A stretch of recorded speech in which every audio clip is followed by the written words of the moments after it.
Okay. Alright, now, since I'm not working today,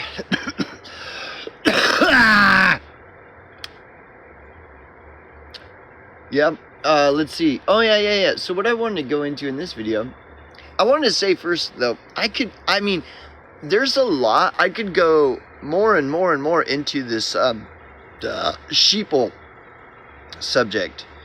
You know, where I keep bringing up, like, the hypothetical that, let's say, 75% or more of the U.S. population are sheeple. Like, what would that mean for you if you weren't a sheeple and at least 75% of the U.S. population were sheeple? What would that mean to you? First of all, 75% being a conservative estimate means that it could be 99%. And again, what would that mean for you if you were not a sheeple?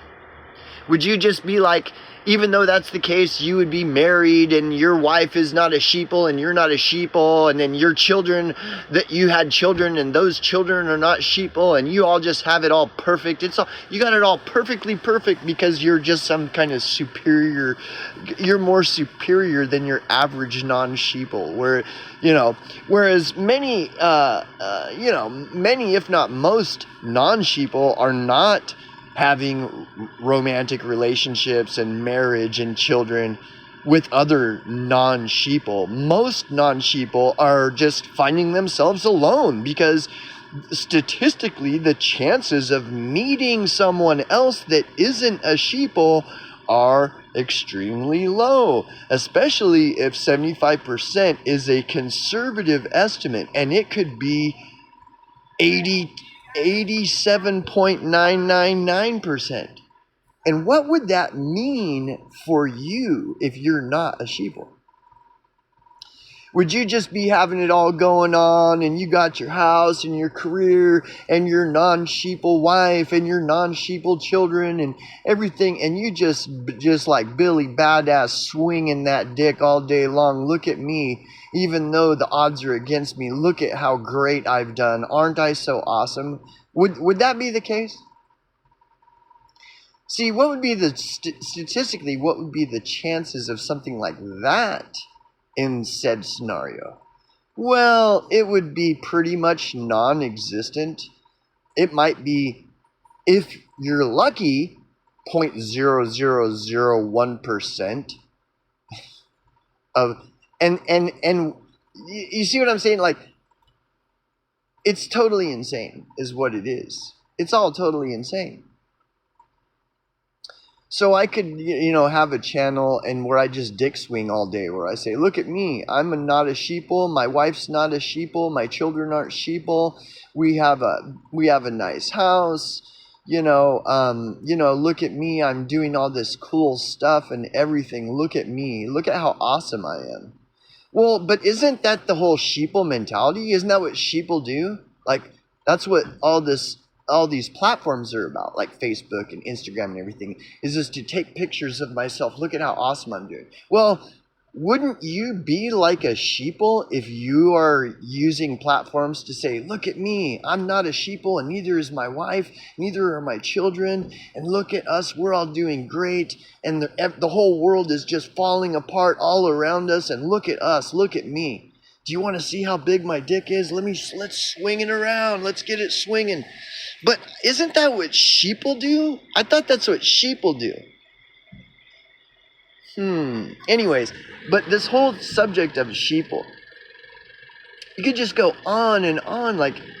It's just like, it could expand and expand beyond the horizon of all the different like, what would that mean to you as an individual if you were not a sheeple, and 75% or more of the country or world that you lived in were not sheeple? Would you just have it all going on and be dick swinging and everything is awesome and it's all great and look at you, you're surviving the Holocaust and everyone else is a loser and blah blah blah? Would that really be what's going on? Would that really be, Or would it be that the reason you got it all going on is because you've been going along with the whole sheeple thing all this time, and you're just lying and saying you're not a sheeple. You're just lying. Look at me, I got it all going on even though I'm not a sheeple, and you know, the odds have been against me, and look at me, I overcame anyways. Look at how big my dick is. Maybe it's because you're lying, and that really the reason that, oh, you got it all going on is because you've been licking the boot this whole time, and then going on your internet interwebs and creating this big facade telling everyone how awesome you are when you're really just another sheeple. Again, isn't that what Instagram and Facebook and all these things are about, to create this facade? Look at how awesome I am. When really, if you were to really look at that, like if there was a God and God could see everything, and they could see what a loser that person really is, even though on the interwebs they look like they got it all going on, man. They are just like wowzers. They're the superstars of the internet. Oh my God, right? Anyways, I could go on and on about that, and I'm going to change up the tempo because, like I said, you know, I mean, this could just go on forever. Who knows how many hours of videos a person could do just on the sheeple phenomena alone. So let's change things up a little bit. So what I want to talk about is when I left California, since the fires are all happening right now, right, and everything. And see, I left California in 2016, and I took a lot of care in planning how I was going to do all this. I sacrificed a ton of shit in order to leave California. Like, I had to sacrifice, like, you know, a lot, including all those relationships that I built up over the years with people there, you know, the bands that I played in, all the friends that I had to leave all my friends, the community that I was involved in. You know, I was involved in harm reduction. I was involved in the homeless service provider community. I was involved in the whole music scene out there, you know. I had built long-term relations with many people there, and I left all. I sacrificed all of that. I lived in a nice place. It was like a 2-story fucking art and music studio with a soundproof band room. My band room was fully stocked with a Pearl drum kit, a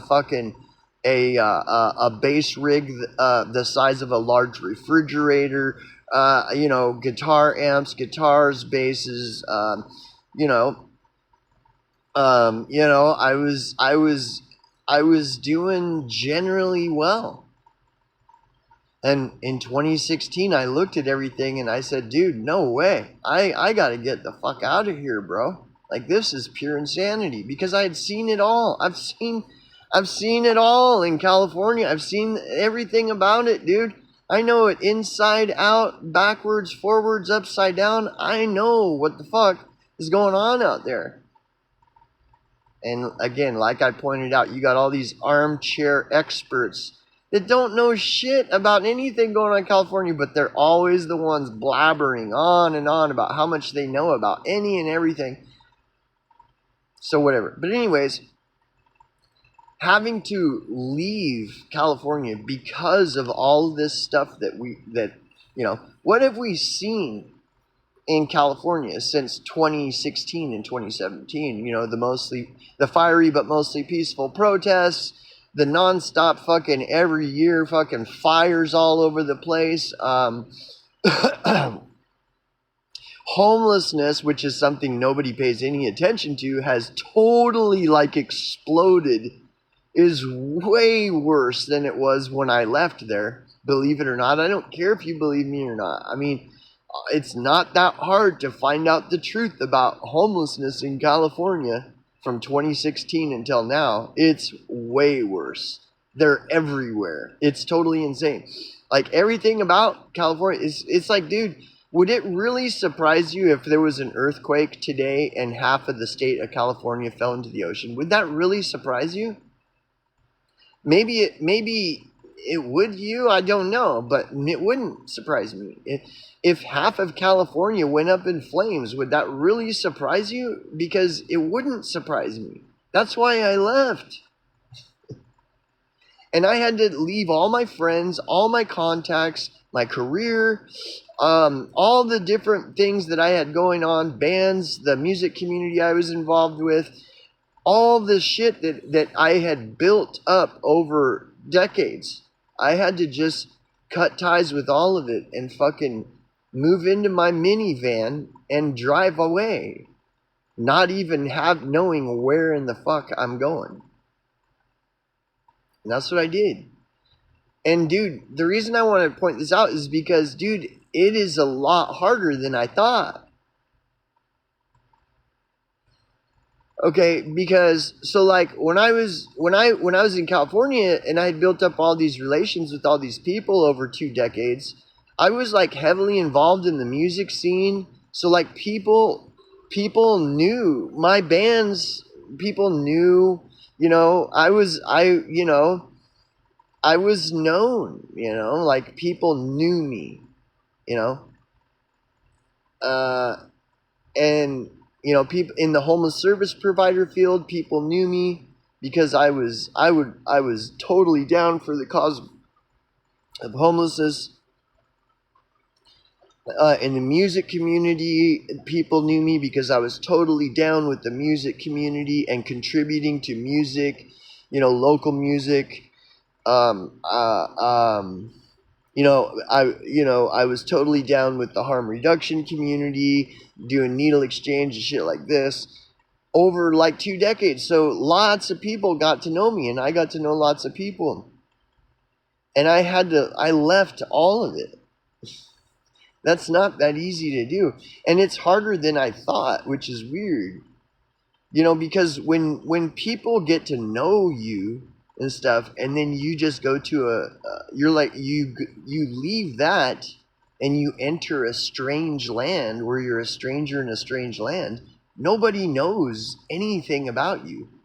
And everybody likes to make all kinds of assumptions about everybody, Oh, he's a sheeple. Oh, he's a liar.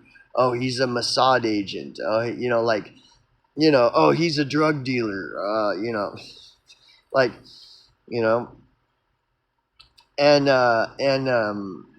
I'm really surprised at how hard it has been just to build up relations with people since I left California. Like, it's not easy at all, And like I said, it's a lot harder than I thought. I didn't think that it was going to be easy, but dude, like, and see, this is why people choose to stay in places like California, because they're afraid of the challenges of what they're going to face leaving places like California. Because that means sacrificing your nice home that you lived in, sacrificing the career you had for 10 years, sacrificing all the guitars and amps and the nice bed and the everything, sacrificing all this, and even sacrificing all the relations built up over the years and everything, sacrificing everything. That shit is not fucking easy. Unless you're a trust fund baby. Yeah, then, whatever. Take it or leave it, I guess. I don't really see much hope for trust fund babies and shit like that. I really don't. Like, they're in big trouble. Like, it's over. It's pretty much over for them. But anyways, yeah, no, man. What I have had to go through just to leave has been a lot more difficult than I thought. It's fucking weird, man. I didn't know it was going to be this hard. And every day, it's a constant challenge. Like, I've had to switch over from like 3 or 4 different jobs in the last 7 or more years. And every new job is the same bullshit, you know. It's like now I'm around these other people that don't know anything about me. And you know, like I was talking about a couple weeks ago, I was talking about my this buddy of mine that I've known for about 5 years. And he was telling me all these stories of all this really cool shit that he'd done, you know, 10, 20 years ago. And I was like, dude, that's badass. You know, he was doing all kinds of really cool shit. And then he was like, yeah, I used to be somebody. And I started laughing because I know the feeling. Not that, I mean, we're all special. I'm not saying there's something better about me or more special. That's why I pointed out too, like, when you realize that everyone's special, it's not that special being special. You know, we're all we all have our own unique talents, and it's just each individual, it's up to them whether they're going to, you know, choose to be a fucking lying, deceitful scumfuck, you know, piece of shit, or they're gonna, you know, walk the honest path. You know, it's up to each individual. And I really can't judge other people because the only thing I know is what I've experienced in my life. And I really don't know that much about what I've experienced, you know. I mean, you know, what do I know? What do any of us really know about anything that's going on? Like, it's all a mystery. So much of everything is a mystery. And in a way, that's the beauty of it. You know? The beauty of it is that it's a mystery. For me to think that I've cracked the code and I've got it all figured out, well, first of all, that's delusional. And second of all, even if that were true, what a boring existence that would be if there was no more mystery in life. Whereas, like, there is no mystery. You know, it's like, well, okay, well, what now then, you know? I don't know, I guess eat, drink, and be merry. What the fuck do I know? But anyway, see, the thing is that's not true. That the mystery has been solved and all this, that's untrue. And anybody who says they've solved the mystery is full of shit. They're just full of fucking shit. They haven't solved the mystery. There is mystery all around us that we just don't know. We don't know. We haven't solved the fucking mystery, dude. There's so much mystery all around us all the time that we haven't solved. And that's what I'm saying. I'm so sick of listening to all these people claiming they've solved the mystery. It's like, dude, I can see right through your bullshit. You are so easy to see through. You can't bullshit a bullshitter. I spend a lot of my life bullshitting people. And then when I'm sitting, and then I hear all these people claiming they've cracked the code and solved the mystery. And I'm like, dude, you are so lost in your own, believing your own lies that you just can't, you're fucking blind. You're so awake that you can't even fucking see, man. There aren't any amount of red pills in the world that's going to open your eyes, man. Anyway, whatever. I don't know. I'm just bullshitting, right? But yeah, it's been unbelievably like so much of this has been impossible, and it's a lot harder than I thought, you know. And also, you know, you get older, and this shit gets harder as you get older, I guess. I can't believe I'm 50. And then I know lots of older people, and whenever I talk about it, they always laugh at me. Like to them, I'm just a kid. And I'm like, fuck, dude, really? So then it gets worse than this? It gets worse? Holy shit, dude.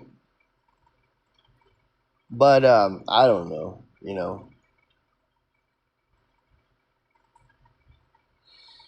So life is too important to be taken seriously. And to hold on to a career and a house with a soundproof band room and guitar amps the size of refrigerators and, you know, that stuff's all fine and dandy, but to hold on to that shit at the cost of just like tolerating living in a shithole like California, anybody, they're just taking life too seriously. Sometimes you just gotta let shit go and just be like, fuck it, man. Who cares? Who cares? Yeah. It's not easy. Yeah. I don't know. But anyways, I wanted to talk about that, about how difficult it's been leaving, because I sprouted my roots finally, you know. By the time I was like 28, I finally started rooting. Before I was 28, I was moving all the time. Once every year or two, I was moving, all growing up. And then immediately from 18 on, I'm homeless. And so then being homeless is just transient, moving around all the time. And then it wasn't until like 2001, 2002, I finally started rooting. And I just happened to be in California when that process began. So you know, I just started rooting there out of circumstance. It wasn't by choice. It was just like, whatever, you know. And, you know, in 2001, I mean, things are a lot different now than they were in 2001, you know. But yeah, so I started, you know, putting my roots down finally at, you know, 28 years old or something, 29 years old. And then I established myself for like, well, it wasn't 20 years, it was like 15 or more years.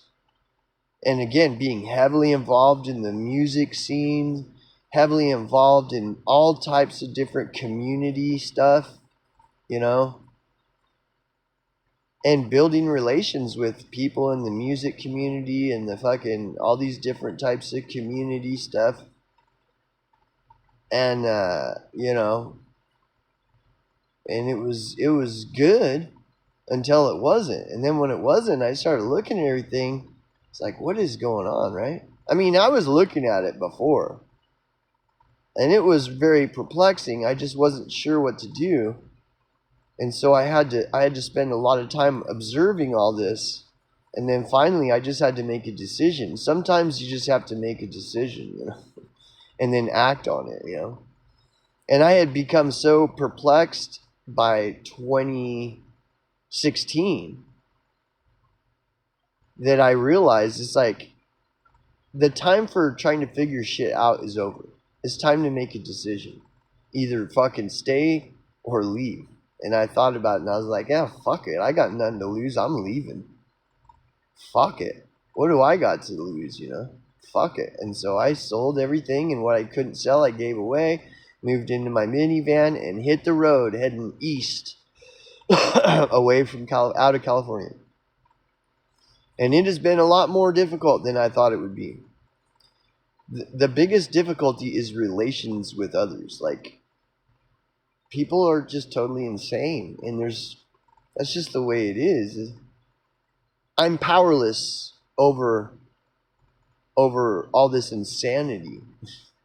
Like, there's nothing I am totally powerless over all this insanity.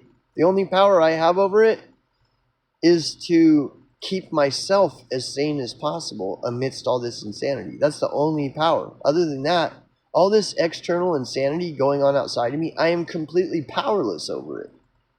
Completely powerless over it. The lockdowns, the mask, all this shit, all this insanity. What power do I have over any of it? The only power I have is over myself. And even that, what power I have over myself is very limited. But anyways, yeah, it's been very fucking not easy. A lot harder than I thought it would be, which is surprising to me. So I just wanted to share a little bit about that. Especially because I was talking about getting out of California a couple of 2 days ago, that video on the California fires. And I mean, getting out, yeah, but dude, it is not easy. I know it is not easy, man. So for whatever that's worth,